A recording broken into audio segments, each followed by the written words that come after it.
This is going to be a really monumental show today, David, because it just feels like there are so many pieces coming together, not just in your ongoing investigation, but so many of the different guests here on Crowdsource the Truth who have each been doing their own parts. It's all kind of converging. How are you today, David? I'm very well, Jason, and it's good to be with you. I think these are exciting times, and woe to the wicked. Absolutely. And you know what's been happening, David, is since Crowdsource the Truth hit the 100,000 subscriber mark on YouTube, and also in part due to the unfortunate circumstance of the coronavirus outbreak and me being here in New York City, which has been dubbed by, basically below many people as the epicenter. I've been going around, I've been documenting what's happening here, and there's been a lot of tension on Crowdsource the Truth. We have a lot of new viewers who might not be familiar with your unique style of going to the patent office to find the people, the technology, the various patents that can explain some of these unsolved crimes. You've found another one that we're going to be talking about today, or I should say an article related to an off-patent product about the Apotek pharmaceutical company that is making generic drugs. And Dr. Corsi located a patent yesterday that I think is absolutely critical. He's determined that Dr. Anthony Fauci is one of 4 patent holders for a glycoprotein from HIV-1 that's been identified by Indian scientists as being genetically grafted into the COVID-19 virus. This is something that we've speculated about for quite a while. What did you think of that finding from Dr. Corsi, David? Well, I'm not sure I could follow the technology, but the essence of this scam is that they're using what are known as reverse genetics to take a virus like the coronavirus in the custody, so to speak, of the Pirbright Institute, and then play with its DNA until, in theory, they can attenuate it and use it as a vaccine. My argument is they can put that process in reverse, and instead of attenuating it, they can make it disguised as attenuated virus, but in fact has a delayed reaction and gets much deeper into the community, which I think is what we're facing now with COVID-19. Right. And, there are a lot of patents associated with this thing. You have been really drilling into our audience the importance of these patents and the fact that this little-known multinational conglomerate, primarily a British company called Serco, has essentially control over the patent office. I know that U.S. Commerce Secretary Wilbur Ross has disagreed with that statement. He seems to think the patent office runs itself.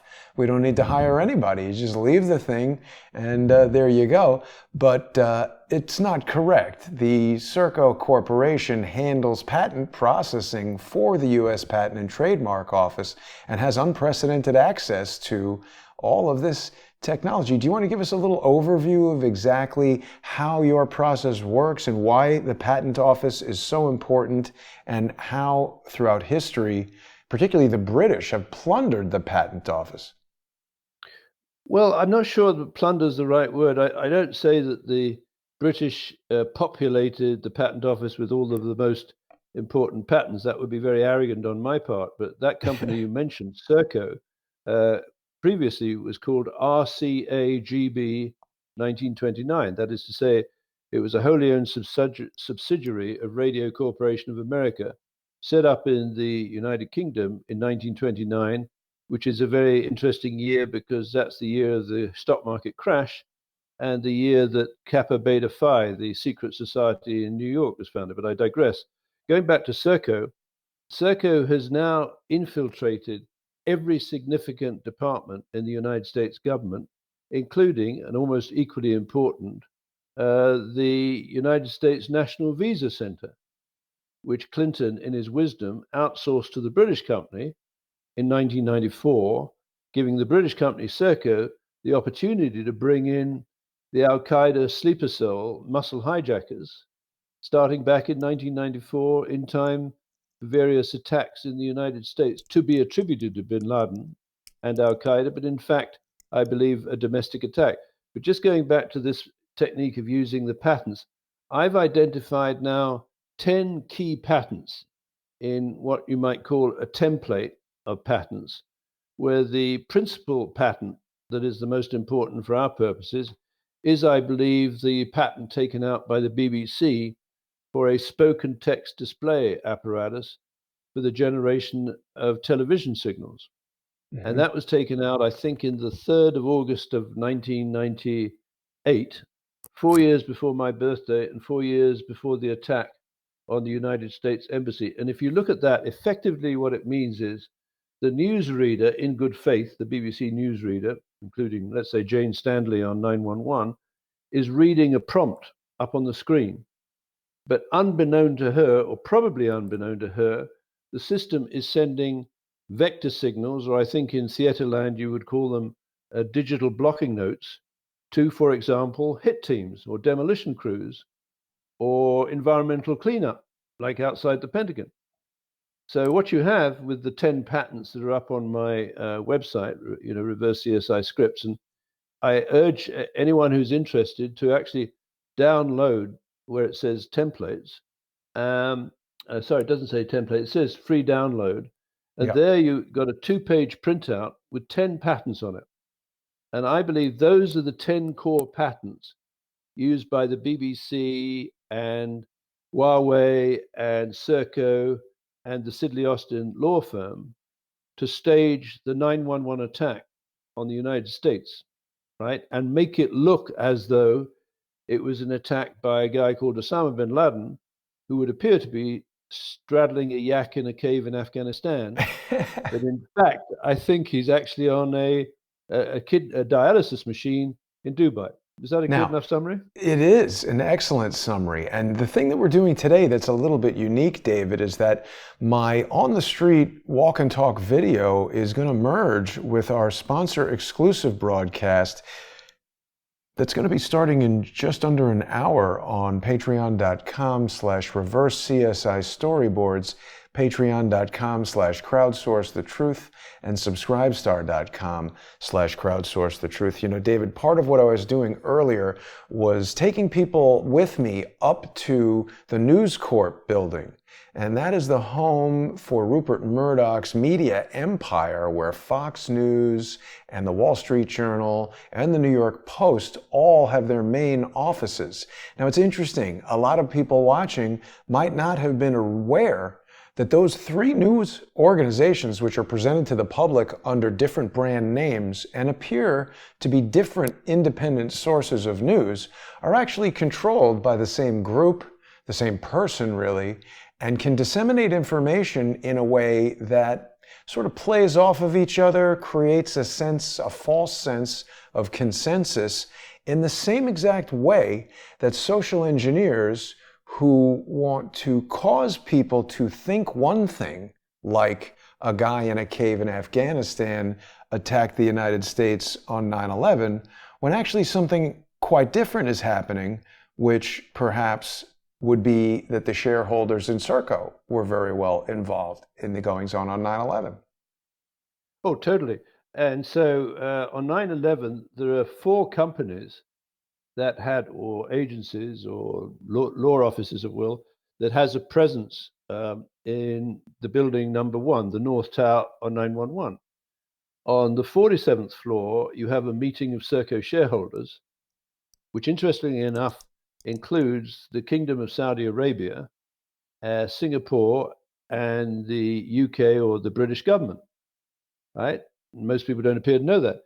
They also have 2 big pension funds. One, the biggest private pension fund in the United States, which is the Teachers Pension Fund, for which I presume Bill and Hillary Clinton and Michelle and Barack Obama will be beneficiaries when, God willing, they retire, if they're not otherwise treated by fate. But again, I digress. Then you have the Sidley Austin law firm. Sorry, David, let me pause you on the pension for a second, because I want to really bring people's attention to these connections and these similarities in modus operandi. Robert Maxwell, the father of Ghislaine Maxwell, who's closely tied to Jeffrey Epstein, and also Robert Maxwell was himself a media mogul who at one point owned the publication The Guardian, which here is writing a story about him being a pension plunderer. Why is everybody going after these pension funds, David?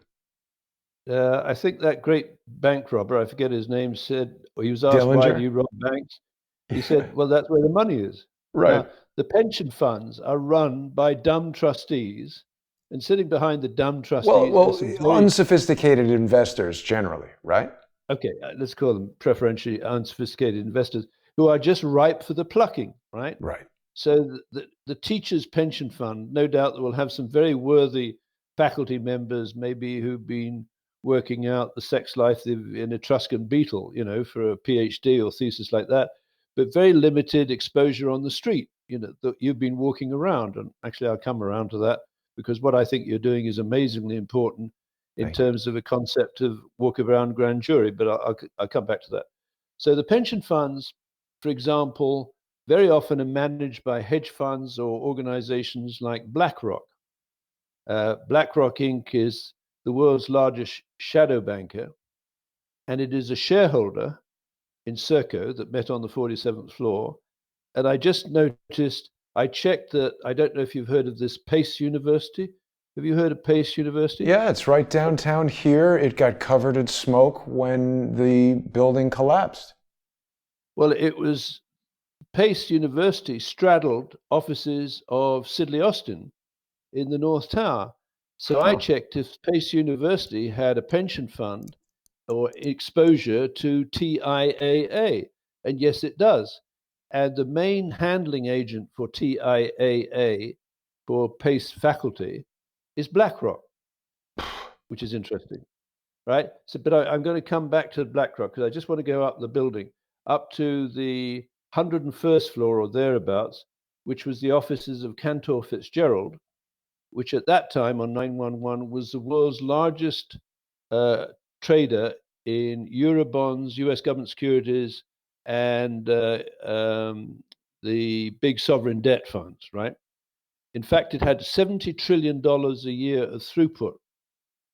And very interestingly, the chief executive officer, who had a mansion next door to Jeffrey Epstein, his name is Howard Lutnick, was out of the office on 911, taking his son to school, which is very convenient because 658 of his colleagues, including his brother, were fried on 911 because none of them survived the impact above the first plane hitting the Pentagon. Let's just go up one more. Maybe that's the fifth entity. The Risk Waters Group out of the United Kingdom, which is a magazine for the insurance industry, had a breakfast meeting in the windows of the World Restaurant on the morning of 911, attended by one Christopher Hyman, the chief executive officer of Serco.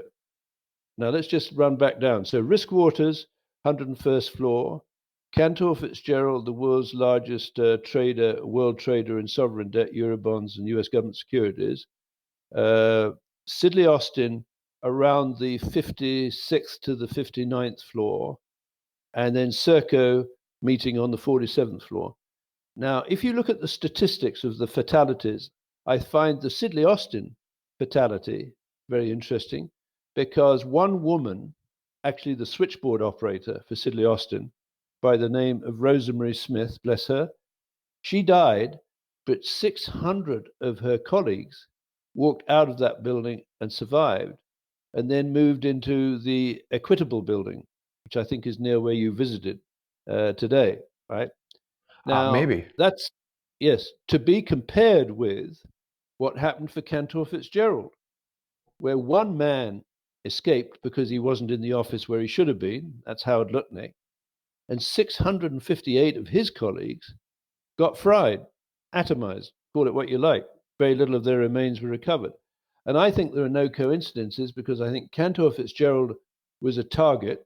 And I think there were elements within Sidley Austin that had it in store for them because they wanted to eliminate that activity of Cantor Fitzgerald and take it somewhere else under the control of a different group entirely. Over to you. So, David, I think it's important that we back up for a second and help people understand, who some of these groups are and who's connected to them. Sidley Austin is certainly an entity that we've spoken about before, as you've pointed out. I was just up there earlier today, the Sidley Austin, the new location here in New York. It's pretty interesting to me that it appears in a group of buildings that are virtually identical, these vertical lines on each of them. One of the buildings in this group is the home of News Corp, Rupert Murdoch's company that owns Fox News, New York Post, and the Wall Street Journal. So I don't know, maybe it's a coincidence that these buildings all look the same. Maybe they're totally unrelated. But we're going to be digging into this detail for sure when our sponsor exclusive broadcast begins in just about 45 minutes. The other thing that's important, David, and significant really about Sidley Austin is that, and this is a lot of times there's a lot of information encoded in these images that I create to be the thumbnail graphic for the show. But as we can see across the bottom here, Sidley Austin is a law firm that Barack Obama, Michelle Obama, and Bernardine Dohrn worked for. Bernardine Dohrn, for people who don't know, is the leader, what would you call her? The creator of the Weather Underground. She is a subversive Marxist supporting terrorist who bombed various locations in the United States in the 1960s and the 1970s, was a fugitive for some time, captured by the FBI, put on trial, and due to mishandling of evidence, released scot-free. Guilty as sin and free as a bird. Have I got that correct? That's the husband, Bill Ayers. That was his quote.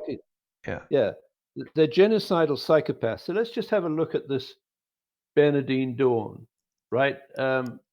After migrating from or out of the clutches of the FBI through a technicality, she joins Northwestern University and she lectures on various things. The thing that intrigues me most is she gave a lecture that I could call Torture 101, or a seminar, Torture Paradigms and Practice.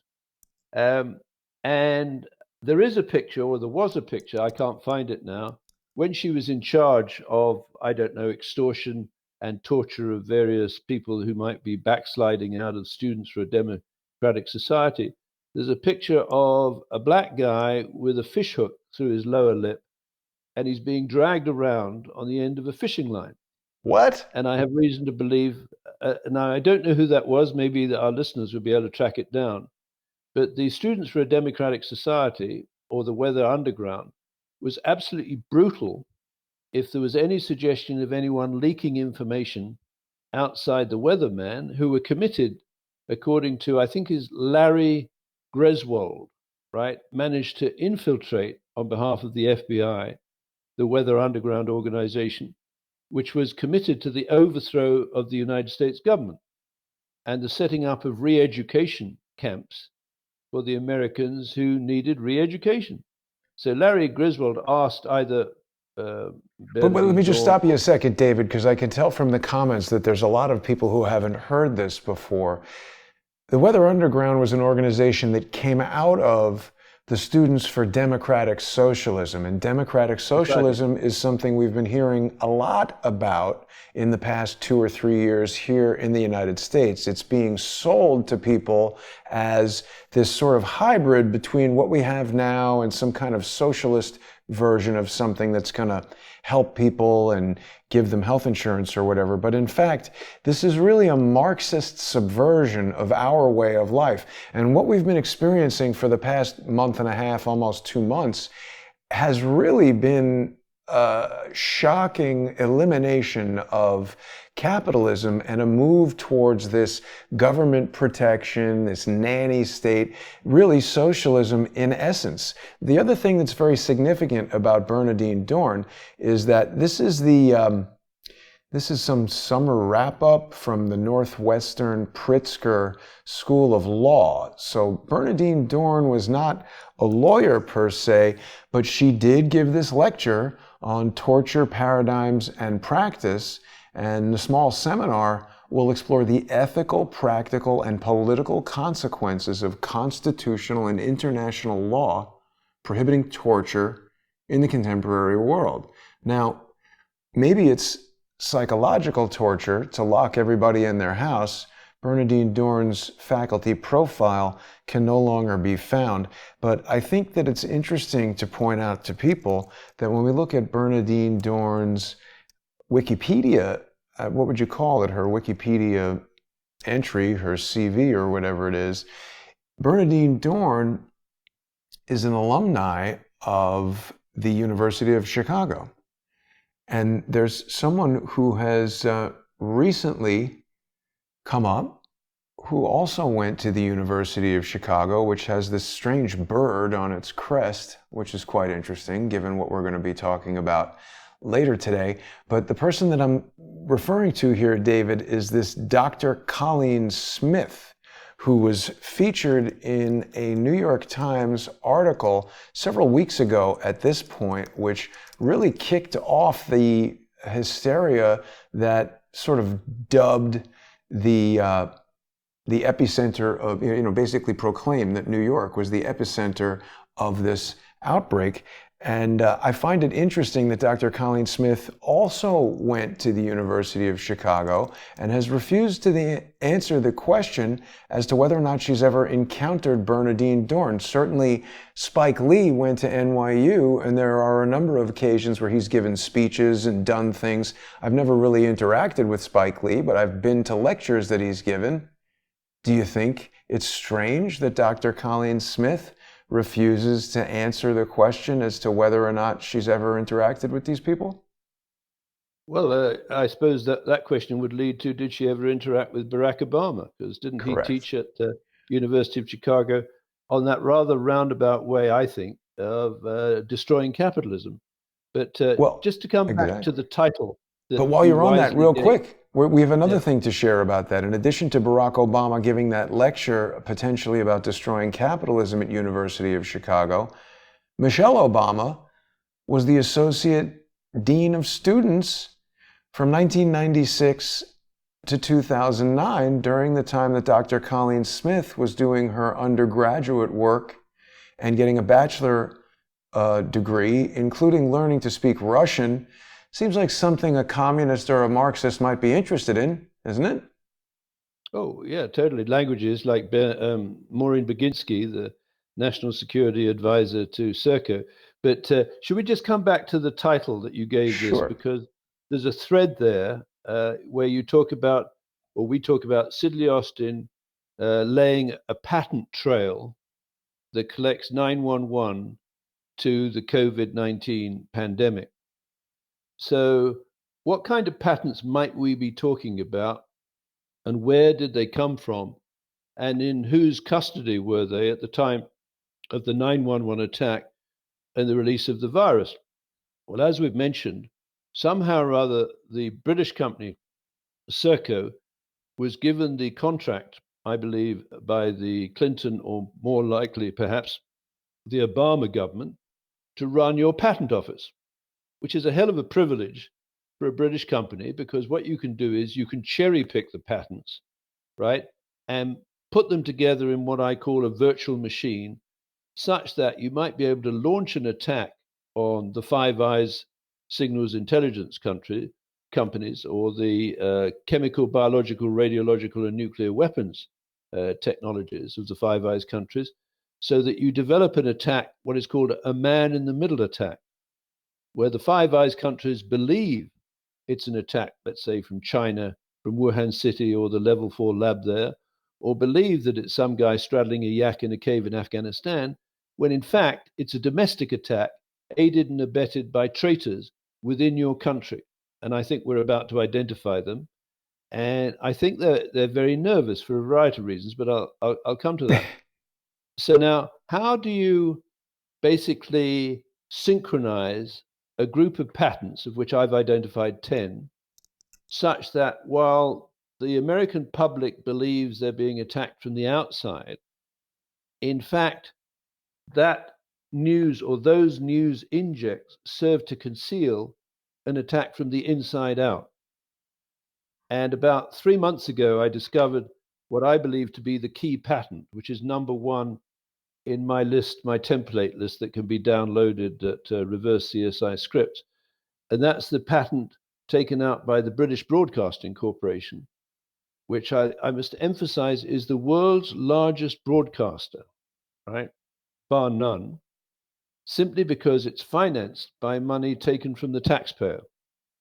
And Boris Johnson was talking about shutting down that funding just before he was given, if that's not too generous a word, a dose of the coronavirus. Hmm. Right?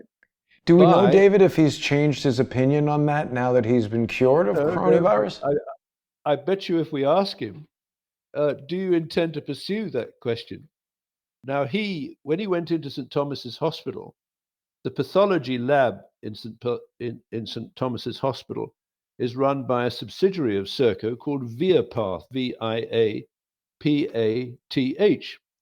Now, Viapath would seem to be the people who are determining or deciding the ratio of false positives and false negatives for this COVID-19 infection. Because I believe, as you know, that COVID-19 was designed to present with very mild symptoms such that it could be spread through the community, right, much deeper into a target community than SARS, because when SARS was going around, basically you would show the symptoms that you were infected at about the same time as you were infectious. With COVID-19, it's been designed to be infectious with mild symptoms, so it can spread rapidly throughout the community. But as you and I have identified, if you use a patient zero, if a patient zero is the carrier of the initial infection into a community, the spread or the vector spread, the distribution of the virus is slow and outwards from the movement of the patient zero. In the particular case of Hazelmere, a little town in England, southern England, for the Contagion ! Documentary put on by the BBC, Dr. Hannah Fry played the role of patient zero. And as she walked through that community, she went to the pub, I think, she went to a gym, she went to a few shops, etc.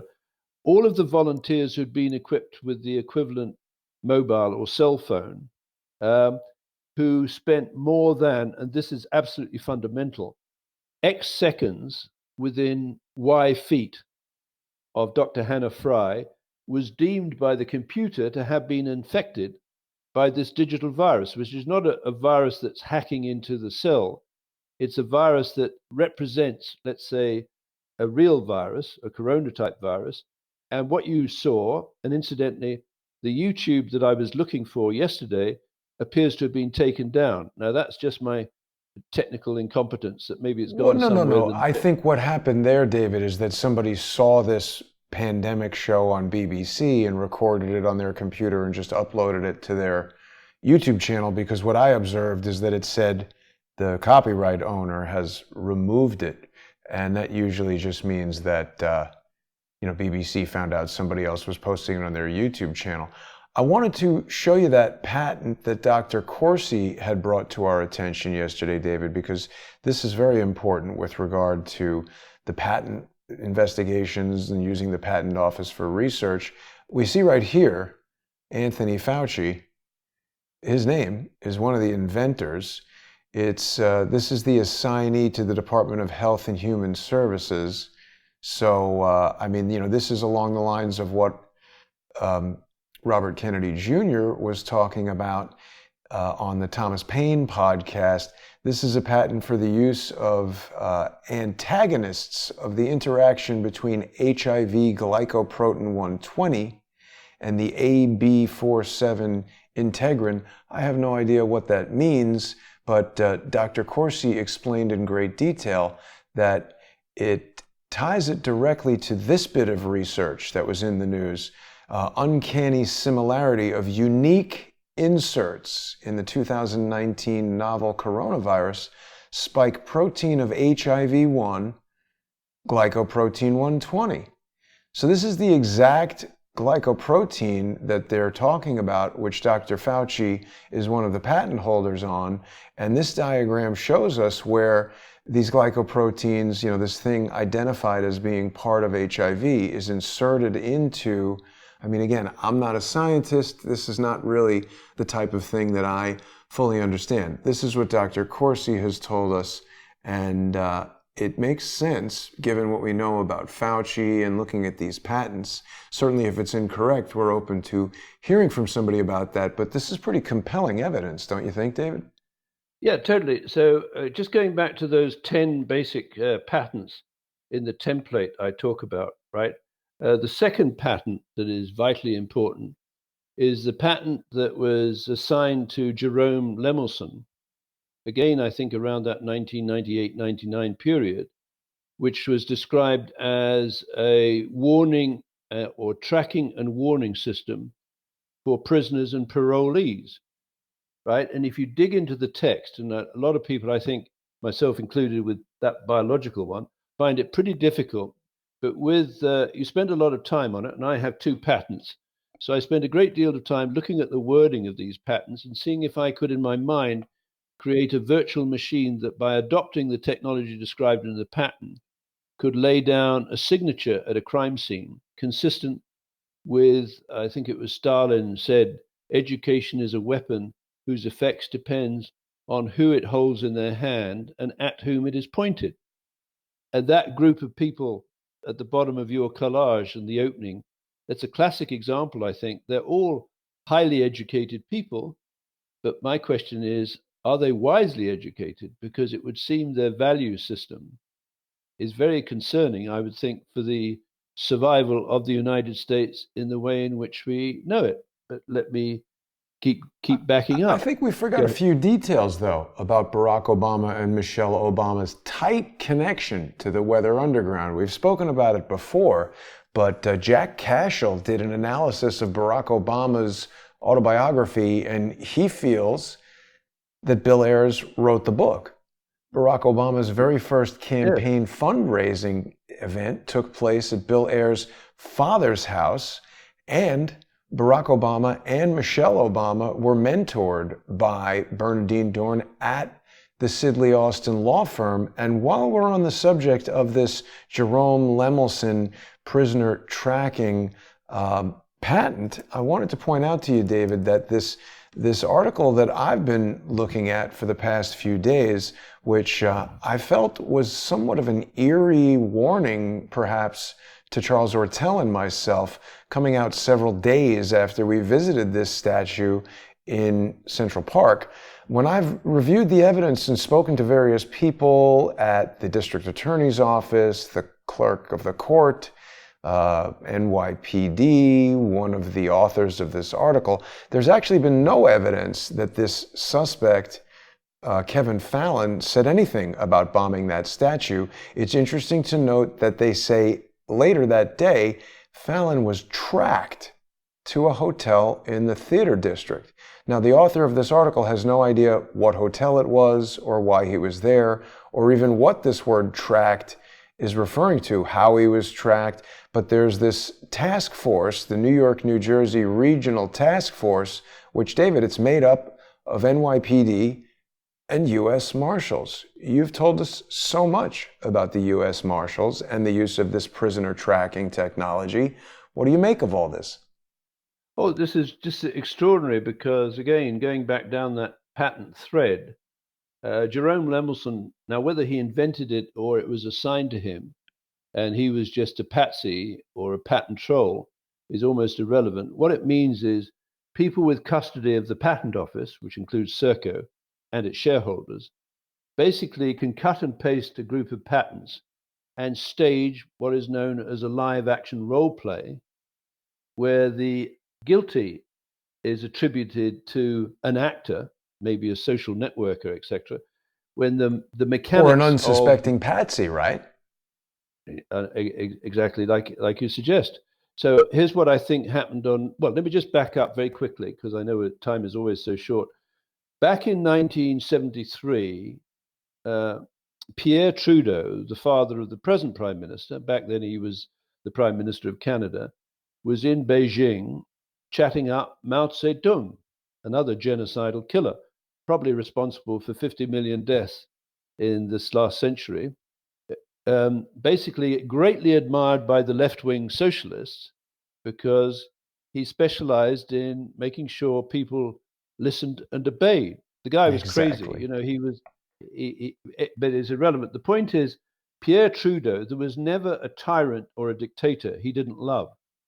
He loved Fidel Castro. Right. The only leader of any repute who came to his memorial service, because Maggie Thatcher and all of the other people stayed as far away as they possibly could, was Fidel Castro. And many people looking at Fidel Castro's physiognomy compare it with Justin Trudeau's, and there are pictures of Justin Trudeau's mother holding a baby, I think, in the company of Pierre Trudeau and Fidel Castro, that suggests that maybe the biological father of Justin Trudeau is Fidel Castro. But I digress. My point is that in 1973, Pierre Trudeau signed a trade agreement with Communist China that I believe began the transfer of all of the Five Eyes signals intelligence and chemical, biological, and radiological and nuclear weapons technology to the Communist Chinese, right? In 1987, Huawei was launched the same year that the Serco management buyout took place.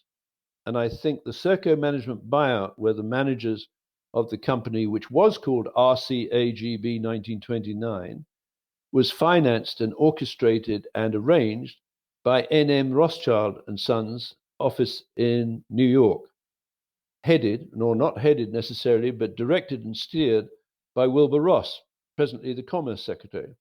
Right. And Wilbur Ross, the Commerce Secretary, is the man who re-engineered Trump's debts in the 1990-91 period because Trump was in danger of going bankrupt. Anyway, I digress. So the point is Well, that, but it's important, I think, that we remind everybody, David, that on the opportunity where I actually met Wilbur Ross, he directly refused to talk about Serco. He wanted to talk about space. and that's a decoy. Isn't that when you don't want to ask a question, you do something like raise the bottle to your lips while I don't know. your brain is racing? I mean, I've not been trained in psychological analysis, but that guy does not want to answer your question. All Correct. right, and And David, I've just he noticed ducks it. this for the first time. He's got an American flag on his lapel pin, but what is this on it? I can't quite make it Well, out. we can come to that. It might be the Fabian's wheel, but but anyway, Oh, backing up. So in 1973, Pierre Trudeau initiated, I believe, the treasonous transfer of Five Eyes weapons and signals intelligence technology, the beginning, to the Communist Chinese. In 1997, Bill Clinton sent John Shalikashvili, the chairman of the Joint Chiefs of Staff, to Beijing to give a talk to the People's Liberation Army generals in the military university in Beijing. And the transcript has disappeared, but I'm sure we can dig it up. At the closing part of his speech, he says, "My president," so this is John Shalikashvili, chairman of the Joint Chiefs of Staff, talking about his president, Bill Clinton, "has instructed me to leave behind details of all America's weapons programs." Now, I'm not American, but I'm a great fan of the Americans' incredible resourcefulness and ability to turn on a dime. So I'm going to go quickly down a side alley there, if I may, because what you've been doing with your walkabouts in New York is I think you've initiated a new kind of virtual grand jury, right? Traditional grand juries or runaway grand juries, as was used in the 19th century, brought down the Tammany Hall racket run by Boss Tweed, whose middle name was sometimes erroneously assigned as Marcy, which is kind of interesting. But the Boss wow. Tweed Tammany Hall operation was completely corrupted network that had spread right through New York, and basically every operation, every outsourced contract, there was a kickback paid to Tammany Hall and Boss Tweed. He ended up in jail, and I think he died in jail. But basically, he was taken down because the regular grand juries, no one wanted to go after such a powerful and dangerous organization. It was bad for your health, right? So they created the idea that of a runaway grand jury, and there are people who say it's not a grand jury unless it's a runaway grand jury, where you're not being directed by the state's attorney as to But what how does and that what you mean, should David, prosecute. the runaway? They're just A not being runaway means directed at all? yeah, yes, you basically have 23 people, right? They're citizens like you, right? And you're going around and you decide not to listen to what the state or the legal authority is telling you where to prosecute. You Huh. decide for yourself. And now, if I understand correctly, and of course this goes back 800 years, and I'm very ambitiously, I want to bring back that tradition, which is founded in England, right, in the 12th or 13th century, right, and bring it into the present, where we restore, using modern technology, the ability of a grand jury to collect evidence. Now, my understanding is if you lie to a grand juror in the United States, it's 5 years in jail. If you threaten a grand juror, it's 5 years in jail. And if you're subpoenaed and you don't show up, it's 5 years in jail. So it's an enormously potentially powerful organization. Something like that in Canada. Go ahead. Well, I was going to say, you're exactly describing what Larry Klayman has begun to do with his citizens' grand juries. We did the first one almost a year ago in June of 2019, where Larry took testimony from Dr. Jerome Corsi with regard to the Robert Mueller investigation, which was still ongoing at that time. And I can't say what, if any, impact this had, but obviously Robert Mueller's attempt to bring down President Trump was unsuccessful. So that's quite interesting. We should perhaps connect you with Larry Klayman. Well, with all due respect to Larry Klayman, I'd rather be connected to you, right? Because Well, you here, still are. well, here's what's happening. You see, because what we're up against, and it's very subtle, I think, is the ability of an organization like the BBC, the world's largest broadcaster, to create a virtual grand jury, which is being directed by the BBC into finding guilt where guilt doesn't exist, and losing innocence where innocence does exist. That is to say, people are falsely being accused of some kind of offense by the BBC through that patent that I mentioned, the spoken text display apparatus for the generation of television signals, where they're actually generating instructions to organize crime groups, right? Unbeknown perhaps to senior people in the BBC, to deploy and take out a potential whistleblower. So let me come fast forward to the 9/11 period. I think by 9/11, Pierre Trudeau, the elder, the dead one, right, who died in 2000, Hmm. had created what I call a phantom scab murder for hire operation, right, which is incredibly ruthless, incredibly effective, and can pick out high value targets and mask a hit such that the high value target dies in a mass casualty event. So no one looks at the high value target. Now, Right. let's just go back to little Rosemary Smith. I don't mean dismissively that she's little. She's just, as far as these people are concerned, just a cog in the wheel. But the fact that she was the only one of the 600 people working for Sidley Austin to die is fascinating to me, because what did the other 600 people, did they stop and check this woman, what she was doing? Well, I'll tell you what she was doing, until quite possibly someone put a couple of bullets from a Glock in the back of her head. She was the switchboard operator at Sidley Austin. Now, let's go back to the patents.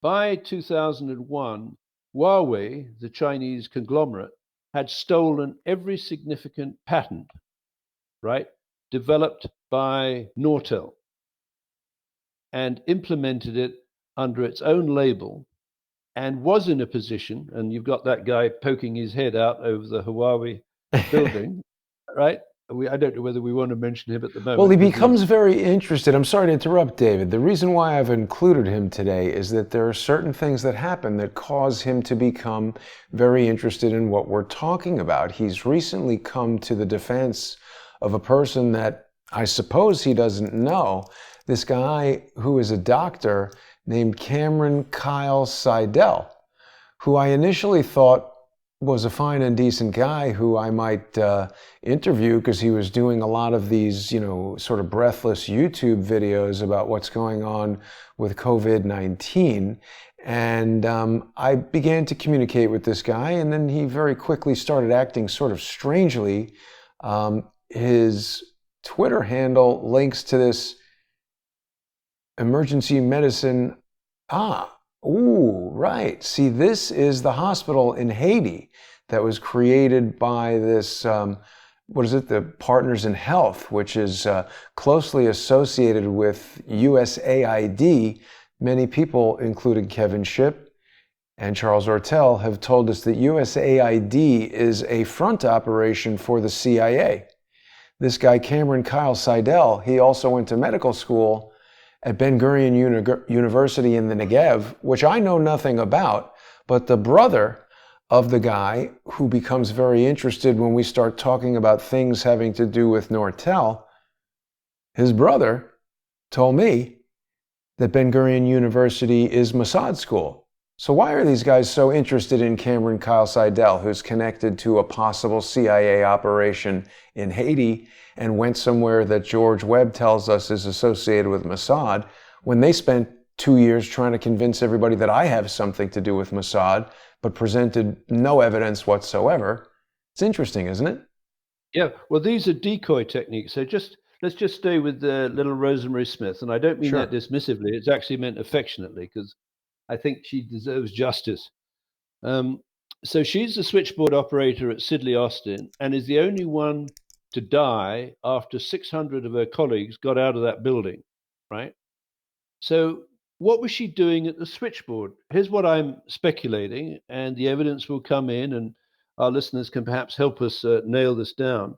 I believe that the switchboard, the fiber optics, the wireless, and the data networks in World Trade Center had been installed by contract or subcontract from Nortel.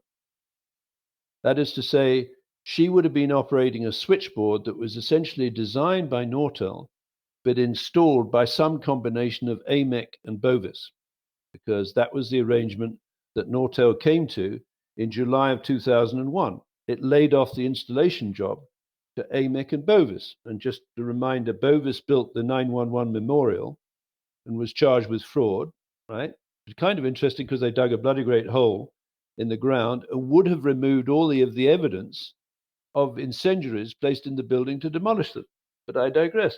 What happens, and I think Mr. Swigert may be able to answer that, because he describes himself as an ethical hacker. I nearly said hijacker. My apologies to Mr. Swigert. Right?